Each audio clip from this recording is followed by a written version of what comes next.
Back on our schedule, we have Mayor Catherine Prokop over to get caught up on the happenings in the city of Twinsburg for the month of February. Kathy, thanks. I'm glad I know it took a while to get back to Cleveland. You had trouble with the weather, but she's back.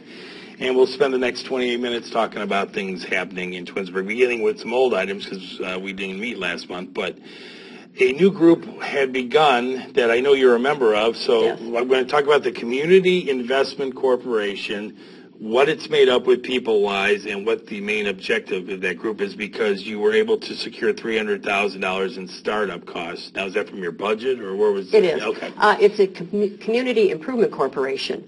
And it's very similar to community development corporations. Mm-hmm. It's just a little variation on the type of organization it is. But many, many cities use these for development projects and to encourage new development and economic growth in the city. Larry Finch is our executive director. Okay. Dave Maestro serves on it, our law director. Karen House, our finance director. We have 3 council people, myself, a representative from the schools, and we also have 3 business people from the city. The purpose of this organization is to define some projects that would encourage growth in the city. Right now we're focused on the downtown area of the city of Twinsburg. And obviously, if we're going to do some land purchases, assembling land is a big part of this organization. We're trying to assemble property so that we will get some unified development when it's time for development of the area. And in order to do that, we need some startup money, and that is coming. A portion of it is coming from the bed tax. Oh, okay. The city of Twinsburg has a bed tax. Obviously, that's on hotels, motels, things like that, and they have given us some startup money, about $300,000 for land purchase. And nobody in this group or organization gets paid. There are no salaries. This is strictly for economic development. We're also going to be administering the tax incentive programs, which is the CRA, the TOP program, the enterprise zone. The administrative fees that we collect from the companies will be coming to the CIC, because we'll be doing all the paperwork, have the meetings, and do the administrative part. Now, when this group, let's say you have to go out and purchase some of this land, do we run into issues then of zoning changes, that sort of thing, or is that pretty well set? The zoning is what it is. I mean, if there were any zoning changes involved, we would have to follow the same procedures anybody else has, and that would mean to go to the ballot. Mm-hmm. But we're just looking at things, again, around the square, which is zones C5. I figured that's the pinpointed area that you're looking at. That is the focus area. You know, and a lot of times, because I remember one of your hats that you wear is, you know, economic development, that sort of thing. But I think this is a great idea, and is this the kind of the mode of what most people are doing now, where you have your finance director involved and Larry Finch is involved, as far as it's not just the mayor going out and soliciting people to come to this area. You have a nice little group that's handling. Absolutely. That's why we have business members from the community involved also. Do they bring a lot of good ideas to the table? They do. They bring the business perspective, what they visualize that the city needs to help their businesses grow and other businesses grow in the city. So it's a nice rounded group. We have government, we have the schools, we have business. Can you mention some of the business people involved? I mean, you sure. named Roger Green from the Hilton Garden Inn, Anne Marie Hagenboo from First Merit Bank, and I'm sorry, but the name escapes me from the one right now. But the point is, you do have some people that are established in town. Yes, as definitely. Far as helping out with that. Have you made any contacts with anybody? Right now, where are we mode-wise with this group as far as what do you do now? Okay. And also Don Spice from the Architectural Review Board. Okay. Although he's not a board member, he's a representative for the ARB and attends the meetings. Okay. Right now, we're focusing on the the southeast quadrant of the city, which is where the school is, the old school. Okay. We're working with some RFQs, which is a request for qualification statements from developers, bringing them in, interviewing them to see if we can find a development partner for that area. Okay. And hopefully we'll be able to find a development partner and be able to start having focus groups with the communities, with the businesses, to find out what kind of development we should have there and what we're interested in. Okay. You're kind of bringing people up to speed. In the last time from now and the last time that you and I met, the Architectural Review Board gave clearance for whatever you want, whatever the city deems they want to do with this old school now. And I know there's a group out there that's been trying to save this, but I promised she isn't a member, but she's for this. But in the past, this wasn't just a quick decision on the city's part as far as we just want to tear down that old school and go the route that you're going now. Did the city look for grants way back when? Something in the back of my mind remembers you talking about this was, years ago, trying to find money for that. Well, it's kind of interesting because back in 1992, the schools had done a study a few years earlier when they were considering what they were going to do with that school, if they were going to continue it as an elementary school or sell it or demolish it. And back then, the study that they had performed said that the cost for renovation would be $2.8 million. 20 years ago. And that was 20 years ago. At the end of the 90s, we had another study done for cost of renovation because we were looking at a couple things. We had the senior center located there. That was their first home. Mm-hmm. Kent State University was offering classes. Chrysler was using a portion of the building. So over the years, we kept the building up as best that we could because that study at that time indicated that it was going to be millions of dollars to renovate it. So we kept things going, mm-hmm. and Kent State, as you know, was in there for years. We knew Kent State was leaving, so we went out and did another study. And this was a feasibility study for if we could have museums in there, shops, a visitor center, any kind of retail, commercial enterprise. And that is the study that said it would cost $4 to $8 million to renovate this building. Okay. And which makes sense. 20 years ago, $2.8 million. Now, 20 years later, $4 to $8 million. So during that time period, we looked into grants. We found out a couple things. Obviously, the city is not eligible for tax grants because we don't pay taxes. So those are for private developers. The kind of grants that we were looking at for an arts center, for arts and entertainment, theater groups, there's money out there, but it's $50,000, $100,000. There is nothing that is going to cover renovating that building $4 to $8 million. That's just, it's totally out of the reach of any kind of grant opportunities that are out there. I know they're vocal and I know they have a strong passion for this, but I think that's a good example of they're blind to the fact that you have taken the time and done the homework as far as trying to save that way back when. For the last 20 years, you've looked at different options and different tenants that might be in there. So I think it's a little selfish on their part to act like the city is just, we're just going to tear it down like this was a decision made a month ago. Right. We toured incubators. We toured the Akron incubator. We went out to Tuscarawas County and looked at some of the things that they were doing out there. That building just does not lend itself to it. From the study that we had done, only about 40% of that building would be reusable for office space. It just doesn't make sense anymore. Okay. And the other confusing part that I don't understand, and maybe you can explain, one of their arguments is this is a historical, it's labeled a historical building in Twinsburg. How does that work as far as the national registry of this or that or whatever? Yeah. Because, some buildings you can't tear down because they qualify as something like that. We do have a building in town on the National Registry, the Congregational Church. Church, right.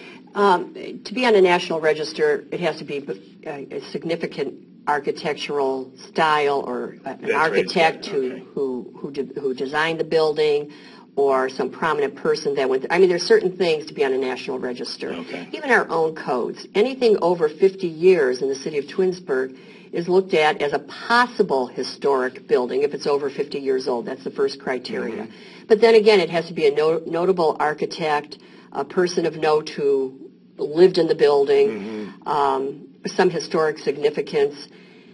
It's just not. There are old schools all over the country, and it just doesn't qualify. So our Architectural Review Board reviewed those criteria, those three things, and eventually gave us a certificate of appropriateness. Now, that's not a demolition permit.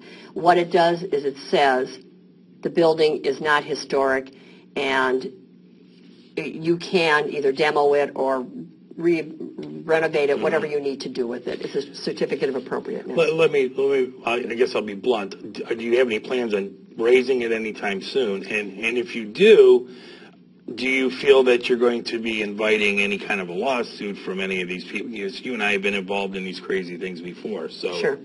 No, we don't have plans for immediate demolition. When we're interviewing the development partner that we're looking for, we're leaving it totally open. Okay. Either the building could be part of your development process or it could be demoed and you start A lot from like scratch. the Chrysler, where the company that bought the property is in charge of paying for the raising of that, the rest of that, but which we'll get to in a second. Right. But that wasn't the city's responsibility to pay for that once that land was sold. Absolutely correct. Okay. So that's kind of the same thing that we're So looking you leave at the there. door open. Who knows? Someone may want to come in and renovate that thing and make something out of it. The fact that it wasn't torn down by the city leaves that option open. Right. And if we get to the point where we find no one that's interested in it, we may have to demo it. Right. We haven't But they say reached... we would green light this project if you got rid of that old school. Exactly. Okay. And we haven't reached that point yet. And then when we do, we will apply for a demolition permit, and we will go through the entire process, going through the planning commission, presenting plans, so that will all take place. So all the ducks will be in a row, and you're not inviting any kind of litigation down the road. That's right. Okay, smart move. All right, let's move on let's talk about your non-union employees. Did they receive recently a raise? We did. Our salary ordinance was passed, in December, and all of our non-union employees received a 3% raise. Pretty much it's our department heads, our supervisors, and part-time employees. Okay. Let me spin into, though, I'm sure that costs X amount of dollars. I don't know if you know off the top of your head. And with the rescinding of the past issue, the income tax or whatever that you had to cut it back, is that going to be a strain on the budget at all, doing that now? Well, we're very fortunate. The last few years we've been able to put away some reserves. We ended up with a $26 million balance in our general fund. But exactly for that reason, because of the rescinding the income tax. How much did that cost the city as far as going back to the old rate? About $3.5 million a year. Okay. So it's a chunk. So that 0.25% is about $3.5 million per year, and that's what we'll be making up, so to speak. Right, Okay. exactly. So yes, so we have a real nice reserve right now in our general fund, but we're getting prepared for what we're going to be facing. Well, let's before we go to our break, let's talk about your budget now, being that you had to take that in consideration. I have $46 million here. I don't know if that's the total budget. That's everything. Okay.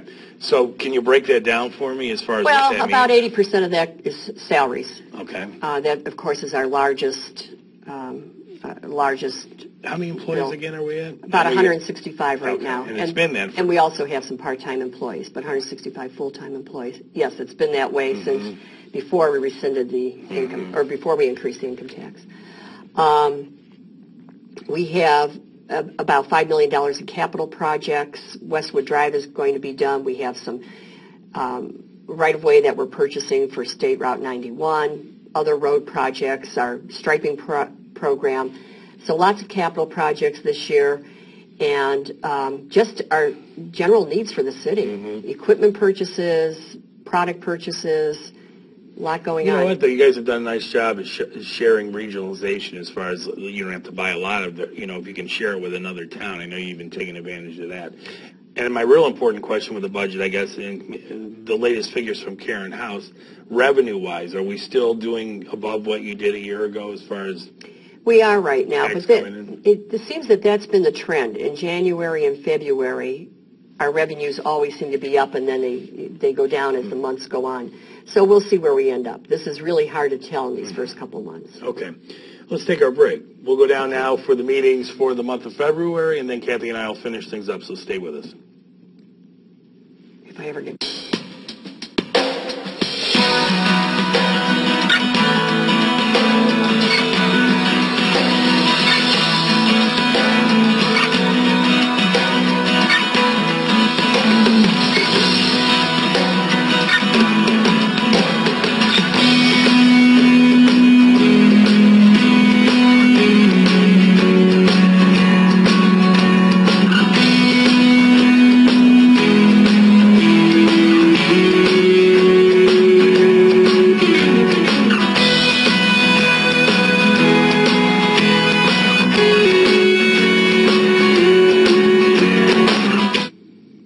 Back with Kathy Prokop. Let me get into some little tributaries here, and beginning with, Turtle Pond is part of one of your major areas as far as park goes, and somebody was gracious enough, because if people want to get out and really look at things, they can actually go on a dock that was paid for by somebody anonymously, correct? Oh, yeah, and our thanks to that person. We're just delighted about it. This is in Center Valley Park. Okay. And there was an old dock there, and it just deteriorated. It deteriorated. So we have a brand new floating dock. It's much nicer. It's bigger. It goes further out into the pond. It was quite pricey. It was about $35,000. Right. This person left it in memory of her husband, who enjoyed the park. So really, we so appreciate it. It's got to be nice when you get the call or letter or whatever, when people are like, I want to give money back to the city, and have them do something with it. Something definitely. You don't budget for, Right. And, it's surprising. We do have, even though they're not projects maybe of that magnitude, there are small things that go on all the time. Somebody plants a tree in the memory of somebody or donates a bench or something. It's very, very nice. We really do appreciate it. Well, it shows you people enjoy living there. Right. Okay, you laughed at me when I brought this up because to you it's like old hat, but you have a new, as of first of the year, new council president and vice president. Do you want to mention that? I did because, it took place in December, but we didn't talk about it last time, and we do. We have a new council president, Maureen Stauffer, so we're delighted to have Maureen representing council, and she backs me up, which is And she's a veteran now. There was a time when she was the newbie, but she's definitely a veteran, doing a great job. And Sam Scafidi is our vice president of council. Obviously, Sam has lots of experience on council. That's a solid group there now, isn't it? It's a great group. I really, really enjoy working with them. It's very cohesive. The elder statesman, Bob, how long do you think he's going to be there? Victor? I don't know. He's been there a long time. He's been there a long time, and next year, 15, he'll be up for re-election. Wow. Okay. We won't get into the details here because I know you had to let somebody go, but there is an open position right now for the Human Resource Director. Where are you in the interviewing process, and when do you hope to have that? Because I know, as we're going to be talking about, you have some negotiations going on, and you don't have a person there to be doing that. So tell us that situation. Okay. It actually was a contract that I didn't renew for Clay Morris. Clay Morris was on contract. His contract was up at the end of the year. Did not renew the contract, and I'm really looking at going back to a full-time HR director. We're pretty excited about it. This person also supervises IT, so we need somebody that's versed in IT issues and understands that. So the interview process started in January. I had the job posting out for 10 days, and I received quite a few back, 39 applications or something. But there's some very specific things I'm looking for, somebody with government experience in HR. Government is just a lot different because of the shifts and the negotiations, and it's just a lot different than private industry. Okay. So that's definitely one of the criteria I'm looking for. And we just reposted the job again. It will be up for 2 weeks, and applications are due back by the end of February. And then you do a next round of interviews. And we'll do another round of interviews. Does this have more pinpoint into what you're looking for this time around? I think that was the mistake I made the first time. It wasn't tailored enough to what we were exactly looking for. So this time we really have it nailed down. Now, you mentioned that Clay Morris was a contract versus a full-time employee. Will that require any kind of charter change? I don't remember, because I remember there was language last time the Charter Review Committee got together, and I don't remember if it changed that, or is it something you can do without having to do that? HR Director is a position in our salary ordinance. The council passed the salary ordinance in December. That position's in there with a range for a salary. Gotcha. So we're all set up. When would you like this done? I would have liked it done at the beginning of January. Yesterday, yes, absolutely, because we already have notices to negotiate. Negotiations are going to be starting here very, very shortly with our police officers union. And now, until that happens, who handles it? You? The department head, Dave Maestros, our law director, and I, and Karen House, our finance director. But we really would like to have somebody who has a little bit of distance between the union and us, an intermediary, if you will. So as soon as we get somebody on board, I believe that I'm going to have to contract with somebody to do the negotiations. Because you can't hold that up. I mean, you're in that time frame there. Yeah, and it's really, really it's going to be a very busy time of year. We have our health renewals right now. This is our hiring for all of our summer and seasonal employees. So there's a lot the negotiations going on. Plus, we all have our regular jobs. And I don't remember. Do you stagger everything? Is it, dispatchers are 1 year, police are 1 year? Right now, we have police officers, dispatch, and sergeants, and then we also have Teamsters this year. So it's going to be a very, very busy year. Okay, so the sooner this does get filled, the better. Absolutely. Okay. Now, believe it or not, my weekend guy, who's a little light on being able to see real well, is the one that had to tell me, hey, did you notice that they took down the rest of the Chrysler? I drive by there and don't even pay attention anymore. But, yes, that is now gone. So where are we? I know there's some very good nibbles out there, let's put it that way, as far as people interested in maybe coming into that area, and I know you can't name any right now. But is one of the criteria with maybe getting more nibbles, getting it cleaned up? I think that's going to be a big, big help in marketing the property. As you know now, the administrative portion of the building's down. They took out the entire 2.2 million square feet of Chrysler. Gone. It's a whole new era beginning here. They're dewatering the basement right now. There's lots of work still going on, crushing up the foundations, things like that. But it's getting finished. So once that's cleared and we start putting that road in, we have wonderful rail access back there. I really think that will. Do you think that's been a roadblock? The fact that people think that, there's too much debris there? Well, I think that's part of it. I think they think, well, how long is it going to actually be till this is cleaned up, till I can have a nice site? So I think being able to really visualize a good location, good site is going to make a difference. But, yes, we do have a very good prospect, and we're hoping that we can make it. And I don't think people also realize as big an area as that is, and as much concrete, et cetera, and filling in the basement and all the things that are involved, what an expensive project that is to get out of there. And, again, this isn't put on your shoulders as far as paying for it. That was all in the agreement with the people that bought that property. That's correct? True. Now, they did get a decent grant. We applied for a grant with the owners of the property, and we were able to secure $5.2 million in grants, the CORF grant, the JRS grant, and some roadway money. So that came to $5.2 million, but they're putting $14 million of private money into the cleanup and infrastructure. Yeah, I don't think that's before they have any. Before you have anything there, right. What do you envision for that down the road? If it was the best case scenario to you, everything's cleaned out. I mean, are you looking for any specific niche to go in there? Oh, absolutely. Manufacturing, without a doubt. Because of the rail and et cetera. We have great rail. Manufacturing would be the best thing to put over there. Obviously, it brings in more jobs than like a distribution center. So we would hope that we get some manufacturing. Your timing may be well, too, because manufacturing's making a comeback. It is. So that would be wonderful to come in there. I'm sure Larry Finch and people like that are just frothing. Get all this debris out of here so we can go out and market this place. It'll be great. And I read, I don't know if it's the bulletin or what, there may be a chance of having actually more people working there when it's all said and done than during the heyday of Chrysler, which was... Well, during the heyday, there were about 4,500 employees there. But when they left...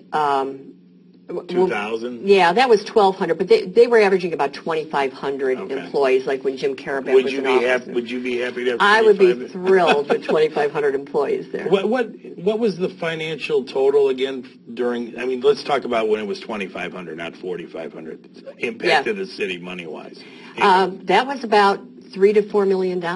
Yeah. And by the time they left, about $2 million. But still, a big chunk. Yes. So again, thank God the voters passed that for the last 3 years. All right, let's move on. Let's talk about you lost a fire chief, resignation took over, or retirement took over. So mention something about Rick, and then tell us what's going on as far as the new one. Okay, well, former, we can now say, retired Chief Rick Racine was with the city for 39 years. Wow. Started as a part-timer and advanced through the ranks. And at the end of the 90s, he became chief 97, I think. So we worked together for a long time, and he did a great job. He did do a nice job. And he's just got to the point where it was time to retire, and I'm very happy for him because I know that he's really going to enjoy it. There's lots of things that he wants to get done that when you're working, you just put aside. Everyone talks about what you've seen since you've been there as far as the growth in the city. You know, it's no different with the fire chief as far as there were new fire stations installed. I mean, the equipment changed. Oh, the technology. Yeah, I mean, took a front seat to a lot of that. Absolutely. Even helping bring the department from a part-time to a full-time department. Chief Dan Semichik was our first chief, then Chief Racine, and now we have our third chief, Chief Tim Morgan. And he was hired from within. This isn't somebody you brought from out and about. Right. He was captain in the department, and we went through a whole series of testing, and just delighted to have appointed Tim. Congratulations, Tim. Let's stay with the safety forces. Also, which was something new in the city of Twinsburg, you created, or maybe this was on the books way back when, a true assistant police chief. Is that correct? This is the first time that wasn't there before. Right. This is the first time that we have an assistant police chief. And Bob Gonjeski has been working his way up through the ranks, promoted him last month. Just thrilled to have him on board. I know that Chief Noga is also. He's going to help out in the administrative end. Yeah, I was going to say, what will be different from the police chief? What duties does he hand off to the assistant? Well, he'll be doing a lot of the administrative, and he'll also be doing a lot of face-to-face with the lieutenants and with the sergeants. So I think it's a great move for the department. Obviously, we're always looking at promotional opportunities and advancement and training our workforce. So it really fits well. How many people do you have on this police force now? Oh, my goodness. I think 45, if I'm not mistaken. Well, so it does relieve a little bit of what Chris does, because, I mean, he was spending so much time, at City Hall, that sort of thing, away from, what he needs to be doing, I guess. Yeah, it's just a big job all around when you manage that many people. And Chris has other obligations also. As you said, in fact, he was just the Ohio Police Chief Association. He was the president of that. And there's a lot of other things that you need to do to network and keep connections, and it's going to be good. Well, and I'm sure the police chief deals with the Summit County sheriff. I mean, you have that Definitely. The bigger umbrella to look at that he needs some help there. So, yeah. Okay, well, good. Congratulations to him. Now, as we close things down, this snuck up on me. It is that time of year again where later this month you get together. Tell us about the big shindig that's held every year over the Hilton Garden Inn. The Chamber of Commerce annual State of the City address, and I will be delivering that on February 20th. So make your reservations. Come on in. I know it's usually a Thursday. It is. Okay. It's a great luncheon, very nice luncheon, and I'm going to try to cut it down a little bit this year. You better. I would have to cut it. Again, if you're interested, how do people go about getting... You can go online to the Twinsburg Chamber of Commerce and register there, or give the Chamber of Commerce a call. And if you don't have those numbers, call us at City Hall, and we'll get there. And what's the time on that again? Starts at 11:30. Okay. And again, if you're not familiar with this, because I usually tape it every year and again cut some of it, but you go through finances and what the parks have done in the past. I mean, it's really a sweeping review. And you get a lot of help putting this together, because it takes a while to do this, correct? No, I write it all myself. Oh, you lie. I do. But, I mean, you have to have slides put together and everything else, so it's a big presentation. Yeah, it is. But well worth it, because I think it's very informative. You get the word out. Right. And that's the point, yeah. Okay.